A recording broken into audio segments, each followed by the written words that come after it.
వచ్చింది హిందీలో. దాని తర్వాత లవ్ సినిమా అంటే ఇప్పుడు తెలుగులో బేబీ సినిమా వచ్చింది. ఇప్పుడు మీరు హిందీలో మళ్ళీ రీమేక్ చేస్తున్నారు. ఇక్కడైతే సాయి రాజేష్ గారు తెలుసు, ఆనంద్ దేవరకొండ ఉన్నారని చూశారు. అక్కడ ఆ రిజల్ట్స్ వస్తాయా, అన్ని అవార్డ్స్ వస్తాయా? అవార్డ్స్ తెలియదండి, బికాజ్ ఎందుకంటే ఆల్రెడీ రీమేక్ కాబట్టి రీమేక్కి అవార్డ్స్ వస్తాయా రాదా అనేది తెలియదు, ఐడియా లేదు. కమర్షియల్ అవార్డ్స్ ఏమైనా రావచ్చేమో అది నా పక్కన పెడితే, యా మీరన్న టెన్షన్ నాకు కూడా ఉంది. అదే ఇందాక చెప్పాను, but I will put my blood.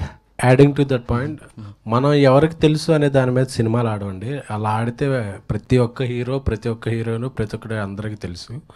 మన కంటెంట్ ఎంతమందికి రీచ్ అయ్యింది, ఎంతమందితో రిలేటబిలిటీగా ఉందన్న దాని మీద ఆడతాయి సినిమాలు.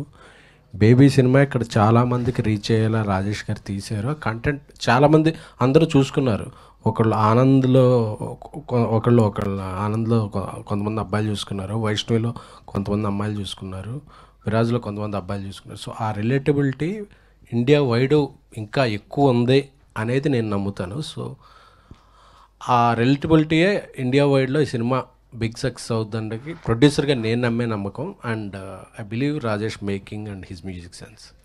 రాజేష్ గారు హిందీలో తీస్తున్నారు కదా, ఆ లాస్ట్లో క్లైమాక్స్లో పెళ్లి చేసుకునే క్యారెక్టర్ ఉంటుంది కదా, అది ఏమన్నా స్పెషల్ వాళ్ళని పెట్టే అవకాశం ఏమైనా ఉందా? ఎస్కేఎన్ గారు చేద్దాం అనుకుంటున్నాను.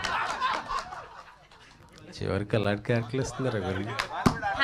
Thank you to all the media. Thank you to the whole team of Baby. Once again, congratulations, and you deserve many more awards. And today's RPROs are GSK Media.